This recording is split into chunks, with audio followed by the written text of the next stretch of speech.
Bonjour à tous, l'objectif du cours d'aujourd'hui c'est de vous présenter des méthodes plus avancées pour la résolution numérique d'équations différentielles.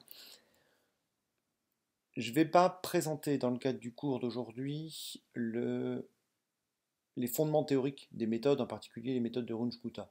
L'idée c'est de vous donner un aperçu sur quelques techniques qui sont des techniques plus avancées que la méthode d'Euler qu'on a pu voir précédemment et comparer les résultats sur un système physique simple, sur un problème physique simple. Donc on se retrouve avec,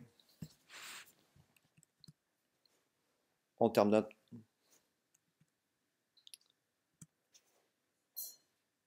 Je vous rappelle le transparent, enfin maintenant vous devez commencer à le connaître ce transparent. On veut faire une résolution qui est une résolution numérique d'un problème différentiel.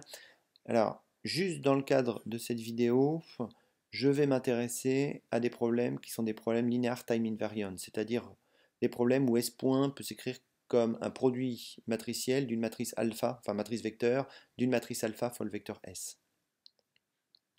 L'objectif des méthodes numériques, c'est d'approximer φk, qui est ici, φk étant la valeur moyenne de S point, qui peut être exprimée à l'aide d'une intégrale, mais sachant que S point est une inconnue. Les méthodes que je vais vous présenter aujourd'hui vont différer par... Les méthodes que je vais vous présenter aujourd'hui vont différer par la... Les méthodes que je vais vous présenter aujourd'hui... Les différentes méthodes que je vais vous présenter dans cette vidéo vont différer par la façon de calculer φk, qui est ici, et on va voir comment ça se traduit en termes de résultats.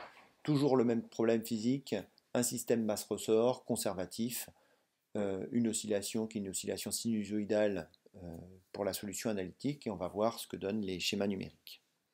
Juste un point, dernier point, on va s'intéresser, ce que je vais vous présenter, c'est simplement comment calculer le premier pas de temps, c'est-à-dire comment passer de la condition initiale à une approximation de la solution à la fin du premier pas de temps. Et évidemment, on pourra réitérer cette opération jusqu'à l'instant final.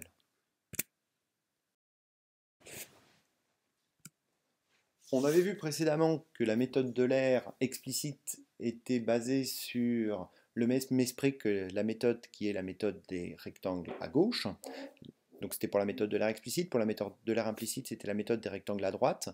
Il y a une troisième méthode des rectangles qui est la méthode du point milieu, où on va aller calculer une approximation de l'intégrale en faisant une somme de surfaces de rectangles, la longueur de chacun des rectangles étant calculée par rapport à la vitesse, qui est la vitesse au milieu de l'intervalle, par une valeur de la fonction, qui est la valeur de la fonction au milieu de l'intervalle. L'idée de la méthode Euler midpoint, c'est d'effectuer un calcul intermédiaire, ce calcul intermédiaire correspondant à une méthode d'Euler appliquée sur la moitié du pas de temps. Je vais donc définir un sigma que je vais appeler sigma 1,5, qui est égal à sigma 0 plus delta t sur 2 alpha sigma 0. Donc là, si vous regardez, c'est exactement une méthode d'Euler explicite appliquée sur la moitié du pas de temps. Une fois que j'ai déterminé sigma 1,2, je vais faire le calcul de sigma 1 en faisant comme approximation de ma valeur moyenne alpha sigma 1,5, c'est-à-dire qu'ici, ce alpha sigma 1,5 représente une approximation de S point en delta t sur 2. Vous voyez donc que ce que je vais faire, c'est un calcul intermédiaire, et on va voir ce que ça donne sur les résultats. Alors, ce qu'on donne sur les résultats, ce que ça donne sur les résultats, j'ai mon système masse-ressort, ma solution analytique en bleu, je prends un pas de temps d'un centième de seconde, et je trace en rouge forward Euler. Vous voyez qu'on a une divergence de la solution qu'on avait déjà observée dans les vidéos précédentes, et ma méthode midpoint, tracée en vert, me donne des résultats qui sont des résultats globalement plutôt assez bons, en tout cas graphiquement. Alors, si on regarde ce que ça donne par rapport aux courbes qui vont être les courbes de convergence, je vous trace l'erreur en fonction de delta t, et on peut remarquer une différence notable qui est que la pente entre les deux méthodes va être différente. Ici, j'ai une pente qui est une pente de 1, c'est-à-dire que mon erreur est proportionnelle à delta t, ce qu'on peut montrer pour midpoint, c'est que l'erreur est proportionnelle à delta t carré. Alors évidemment, je ne vous le montre pas dans le cadre de cette vidéo, on verra ça dans le cadre des vidéos suivantes, mais en tout cas, on l'observe par rapport à cet exemple physique simple. Pour la méthode de Runge-Kutta, φk est calculé comme une moyenne de 4 vitesses intermédiaires. Donc on va faire 4 étapes intermédiaires. J'en avais fait une pour la méthode qui était la méthode de midpoint, et ici je vais en faire 4. Et je vais combiner ces 4 valeurs en faisant la moyenne telle que écrit ici. Au niveau du calcul, K1 c'est alpha fois sigma 0. Je peux le calculer de manière explicite. Une fois que j'ai K1, je peux calculer sigma 0 plus K1 delta T sur 2. Vous pouvez repérer que ça correspond à la valeur qui est calculée par la méthode midpoint. C'était exactement l'expression que j'avais précédemment. Hop. Et donc, en multipliant par alpha, j'obtiens K2. Et puis ainsi de suite. Quand j'ai K2, je réinjecte, j'obtiens K3. Quand j'ai K3, je réinjecte, j'obtiens K4. Alors vous voyez qu'il y a du delta T sur 2, il y a du delta T. D'où viennent ces coefficients? C'est pareil, d'où viennent ces coefficients de moyenne? Je ne vous le détaille pas ici. Et on verra même que ce n'est pas forcément très simple de les obtenir. Mais néanmoins, une fois qu'on les a, on peut les utiliser. Vous voyez ici l'implémentation en Python de cette méthode de Runge-Kutta, qui tient en quelques lignes. Donc ce qu'il faut voir, c'est vraiment que cette méthode, bon, certes, elle va être relativement, si on veut vraiment comprendre d'où viennent les coefficients, c'est relativement, c'est pas forcément un exercice qu'un exercice très simple. Néanmoins, au niveau de son implémentation et pour la tester sur des exemples qui vont être nos exemples physiques, ça peut se faire de manière très très rapide et très très élémentaire. Voilà, je vous demanderai en particulier de le faire dans le cadre des TP.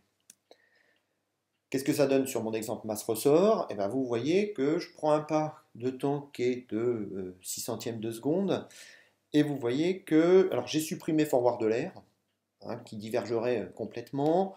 Midpoint, qui était une méthode déjà plus avancée, vous voyez qu'elle fournit des résultats qui sont des résultats relativement médiocres. La méthode de Runge-Kutta 4, ce qu'il faut regarder, c'est qu'on l'évalue aux points qui sont les points ici. Et que pour les points qui sont les points de mon maillage, les résultats qui sont donnés par la méthode sont quand même globalement plutôt bons, voire même très acceptables. Donc c'est une méthode qui est une méthode quand même qui est relativement simple à programmer et en plus très performante. Cette performance, je peux l'observer aussi sur la courbe de convergence, donc je trace toujours pareil, l'erreur en fonction de delta t, et vous voyez que la courbe de Runge-Kutta non seulement est beaucoup plus basse que la courbe de midpoint, mais en plus, au lieu d'avoir une erreur en delta t carré, j'ai une erreur en delta t puissance 4. Évidemment, tout ça se justifie, mais je ne rentre pas dans les détails ici. Un ordre de convergence de 4, ça veut quand même dire que si vous divisez delta t par 2, vous divisez votre erreur par 16. Et là, ça commence vraiment à devenir intéressant. Je vais finir par un petit clin d'œil. Petit clin d'œil en comparant la solution qui est la solution exacte avec ce que j'obtiens pour mes différentes méthodes. Si je travaille sur mon problème, qui est mon problème différentiel continu, sans approximation numérique, je peux lier la condition initiale S de 0 à la valeur de S au bout de delta t, c'est-à-dire à la fin du premier pas de temps, et pour ça j'ai une exponentielle de matrice, l'exponentielle de delta t fois alpha, la matrice d'état. Et cette exponentielle de matrice, si je l'écris comme une somme infinie, c'est une somme pour k allant de 0 à plus l'infini de delta t puissance k, alpha puissance k sur factoriel k. Maintenant, cette somme infinie, si je la tronque, j'obtiens donc le développement ici, qui est un développement de Taylor de l'exponentielle, que je pense qui est quelque chose, un résultat relativement classique, enfin que vous devez connaître. Et si je regarde les deux premiers termes, l'identité plus delta t alpha, et bien ça, c'est exactement votre méthode forward de l'air. Si vous rajoutez le terme du second ordre, vous obtenez le développement de midpoint. C'est-à-dire ce qu'on a calculé précédemment avec le sigma 1,5, si vous développez cette expression, et bien ici, vous avez les 3 premiers termes du développement de l'exponentielle. Et puis si vous continuez, le calcul est juste un petit peu plus long, ben, on peut montrer que la méthode de Runge-Kutta à 4 points ou 4 étapes, cette méthode-là correspond à une troncation à l'ordre 4 de l'exponentielle de matrice. Donc c'était aussi pour voir ce lien entre résolution exacte analytique du problème et résolution numérique. Je vais donc maintenant conclure. Je vous ai présenté dans le cadre de ces cours deux méthodes, la méthode midpoint et RK4. Ces méthodes, comme on peut le voir ici, convergent mieux que la méthode de forwarder sur laquelle j'avais passé une vidéo complète. Tous les outils que j'ai présentés, stabilité, analyse de dispersion, on peut également les appliquer à ces méthodes-là. Hein, évidemment, je ne vais pas faire des vidéos là-dessus. Je vous présente quelques résultats quand même dans les notes de cours. Ce qu'il faut retenir, c'est qu'on a des méthodes qui marchent mieux, qui sont faciles à implémenter. Vous avez vu, Runge-Kutta, c'est une dizaine de lignes. Hein. Et je vais, dans les vidéos qui vont être les vidéos qui vont venir après, qui sont des vidéos un petit peu plus poussées, je vais généraliser et vous expliquer un petit peu comment on trouve les coefficients, qui sont les coefficients que je vous ai présentés ici dans le cadre de cette vidéo. Voilà, je vous remercie de votre attention.